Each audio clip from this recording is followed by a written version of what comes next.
Listen up, get ready, I'm not gonna take no more. There's a revolution, a revelation going on in my soul. Buckle up, get ready, we're not gonna sit back. Welcome back to Live from the Heartland for the week of the 17th of February in the year 2024. I'm Michael James. I am up here in Chicago's Blue 49th Ward. I'm bringing on our first guest, who's someone I've known since 1964, and that would be in the fall of 64. We were both incoming graduate students on Woodrow Wilson fellowships to the University of California at Berkeley. I think Jack came out of University of Chicago. I came out of Lake Forest College. One of the first things to greet us when we arrived on campus was the free speech movement, which was during the time of the civil rights movement and was very much influenced by the civil rights movement.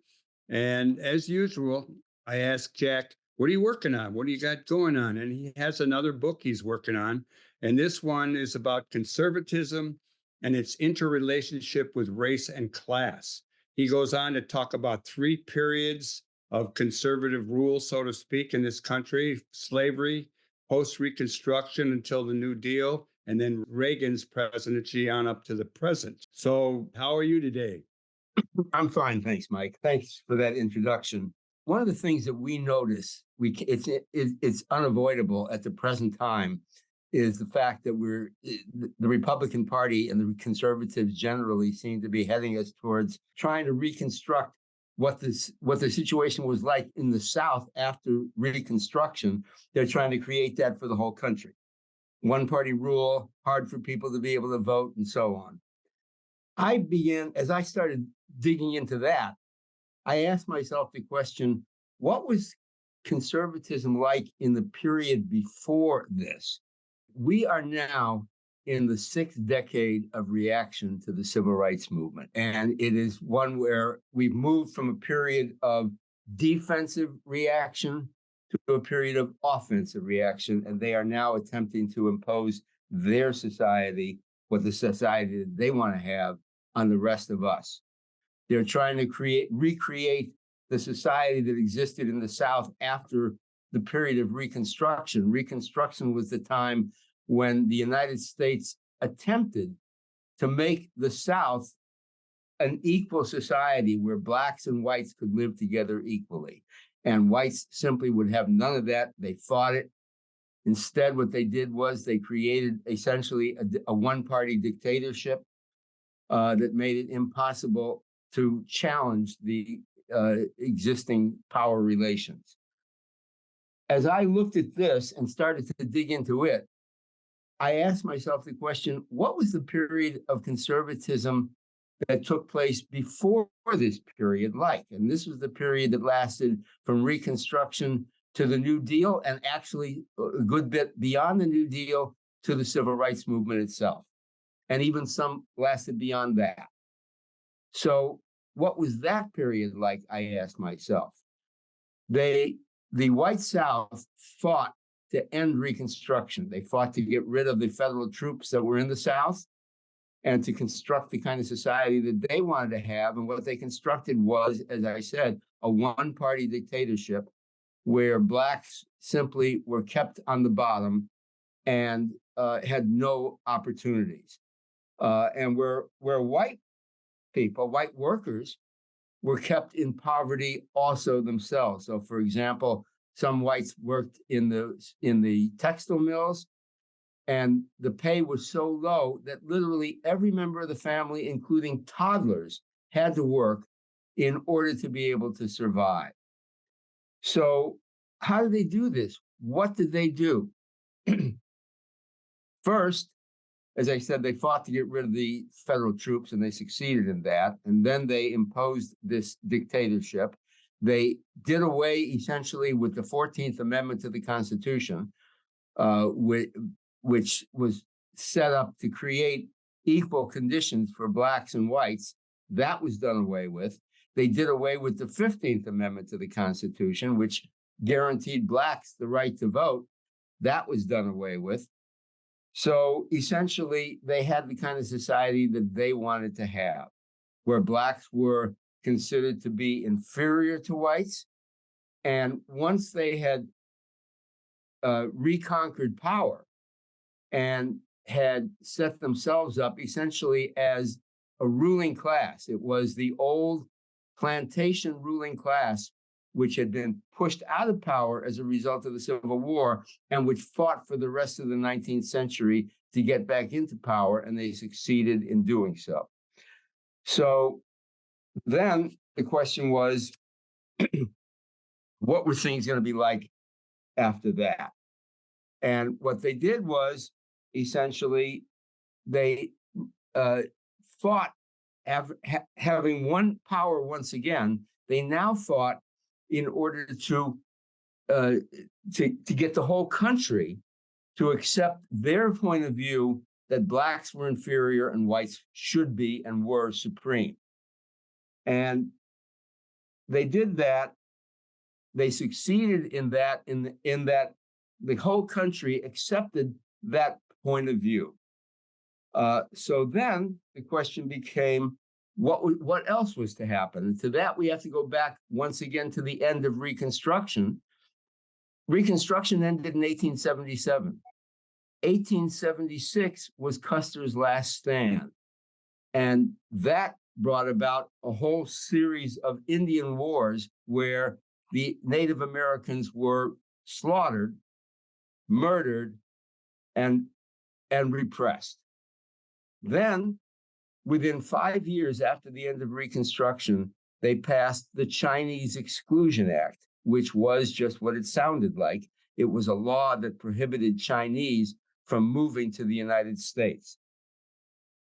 Then, shortly after they did that, masses of people from Europe started coming to the United States. Eastern Europeans and Southern Europeans. These were different people than the people who had originally settled the country, who were from Northern and Western Europe. And very quickly, as people started noticing the differences, they saw Italians, they saw Bulgarians, they saw Russians, they saw Jews, they saw Poles, they saw all the people from Eastern Europe, the millions of people from Eastern Europe who came flocking to the country in order to carry out the growing industry's need for labor. But the people from Northern and Western Europe didn't like these newcomers. And it turned out, from their point of view, that there wasn't one white race, there were three white races. The superior white race was the Nordics from Northern and Western Europe, and the inferior white races were people from Eastern Europe, they were called Alpines, and people from Southern Europe who were called Mediterraneans. These people were far inferior from their point of view to the people who had originally settled the country. And there was a real danger that those people, as they saw it, that those people who came from these areas, Eastern and Southern Europe, would essentially destroy what had been built by the superior Nordics from Northern and Western Europe. So they gave them what they called intelligence tests. And they found that many of them were, in their words, feeble-minded. They were given categories that at that time were considered to be legitimate scientific perspectives. That is, people were morons, they were idiots, they were imbeciles. These were supposedly scientific terms, rather than being the epithets that we see them as now. And so, as they worked on this, they came up with the idea that they should stop this immigration. So 100 years ago, we had millions and millions of people coming in from Southern and Eastern Europe, like we have people coming in from the rest of the world now. And just like now, we see the hostility to those people coming in. That was the attitude people had towards the people from Southern and Eastern Europe. So that in 1924, they passed a law that prohibited, that essentially cut back on immigration, and stipulated that whatever number they set of immigrants who could come, and it was a very low number, the proportion would have to be the same proportion as those people were in the country, not in 1920, not in 1910, not in 1900, not in 1890, but in 1880, before large numbers of people started coming from Europe. So in other words, for example, it became possible for as many as 100 Greeks to be allowed into the country per year. And that essentially stopped immigration. And that stop of immigration remained until 1965.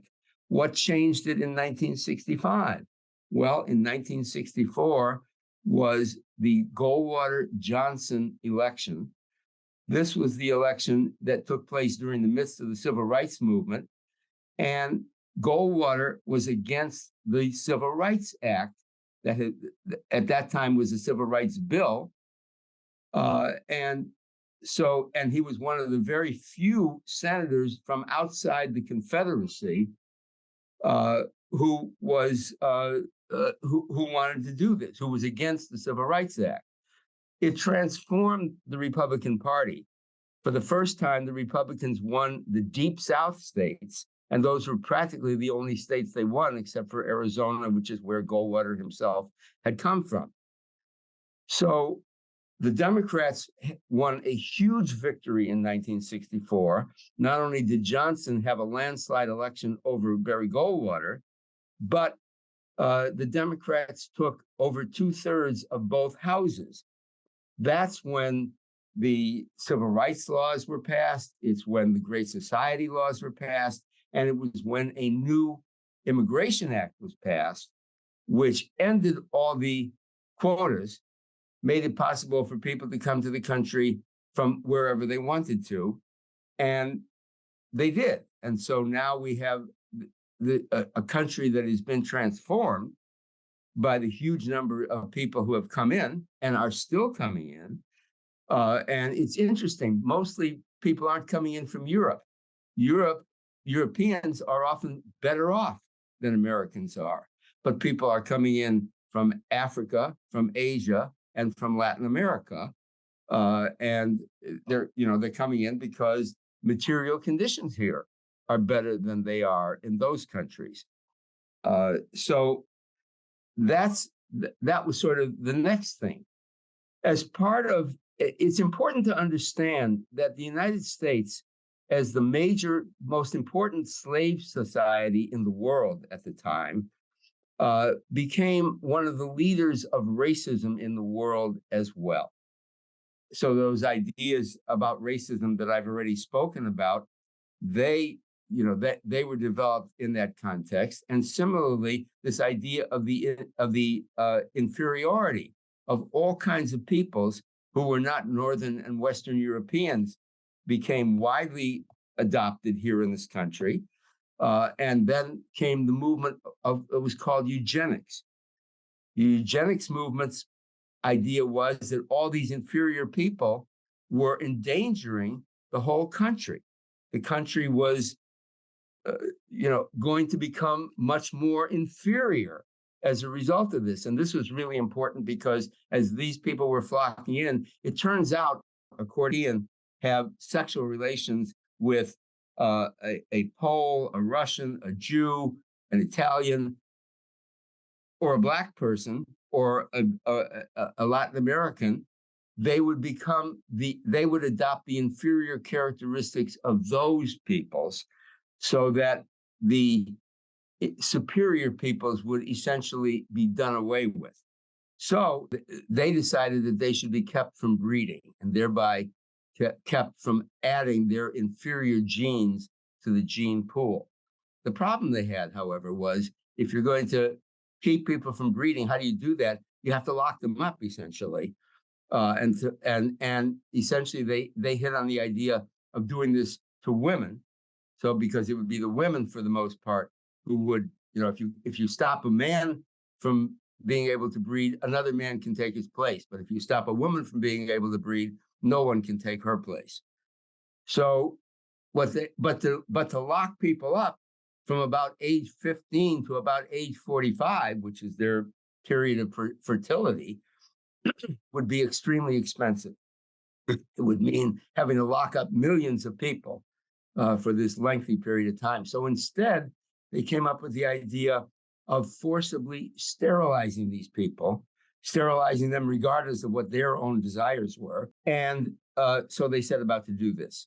And they did it, by the way, oftentimes without even informing them that they were being sterilized. Right. They just had to undergo some kind of a medical procedure.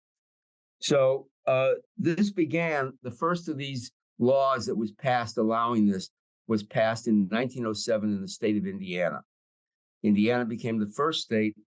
Some 30 plus states eventually adopted these laws. And from 1907 until the 1980s, that is beyond the civil rights movement, we didn't know about it at the time that it was happening. They were forcibly sterilizing people. They've sterilized somewhere between 60 and 70,000 people without them having any say in what happened to them. So eugenics, sort of became the next way of doing this. It's important. Let me jump in here. You did talk about how these conservative ideas prevail for a long period of time and long after some of the practitioners have gone. We had a situation today where we have a divided Congress. We have people from all over the world coming to the United States. And unlike Goldwater, who lost by a big margin, it doesn't look like the Republican nominee will lose by the same giant margin. I'm assuming he will lose, and I'm hoping so. What do you have to say about the current state of affairs? Because we can certainly have you back to talk more about this really interesting history about the United States that many of us don't know. Well, as I said, as I see it, the Republican Party has been for a long time making itself into a party where white supremacists could feel comfortable. And, that's the direction it's been going in, at least since Goldwater. The people who followed Goldwater, including Nixon, including Reagan, including Bush, all of them added to this. And then Trump came along, and Trump was different from the ones who had preceded him because these people had always maintained that they weren't racists, that they, in fact, that they were ordinary Americans, and they were just trying to make America better. Trump came along and was an overt racist. And the people who had been brought into the Republican Party by its previous approaches now grabbed onto that. And they said, let's get rid of these people who try to maintain a facade that they're not racist and have a racist come in his stead. So that's what we have now. And we have someone who is threatening now to overthrow our people who are American allies, people who, countries where there is democracy. He's saying that he'll say to Russia, go do whatever you want to these people. And we know the dangers that would produce. He's talking about driving millions of people out of the country, including the dreamers, people who had been brought here as children and have grown up as Americans. He's talking about throwing all of them out of the country. So we're facing a danger that, however bad the United States has been at times in the past, we will be joining the world's dictators. We will be joining Putin and Xi and making this into what I could consider to be a country that will be very difficult for many people to live in, including myself. Well, you're a fortunate or unfortunate guy to live in Indiana. You teach at Indiana University at Gary. And I was just down in Bloomington, and I had a great time and met some great people, but I don't know about Indiana. What's going to happen? Well, the Indiana legislature has just introduced a new law that threatens tenure and that, attacks people who have points of view with which they disagree. So how that is going to be working out, it's really hard to say. Indiana University is a pretty impressive university. It has done a fine job of research and of education. What's going to happen at this time, it's very difficult to say. Trump has said that he wants to certify, people, teachers. Does that also mean teachers in higher education? And what will be the method of certification if he were to become president? We're on the brink of something that has never existed before in the United States, as far as I can tell. Well, you got a lot of information. I think the kids who take your classes are real fortunate because every time I talk to you, I learn a lot and am reminded about other things. And you and I are longtime comrades out of the free speech movement, both at UCal Berkeley. And we live close to each other, and we'll be talking soon because you're a good guest and I'd love to have you back on. Okay, good to talk to you, Mike.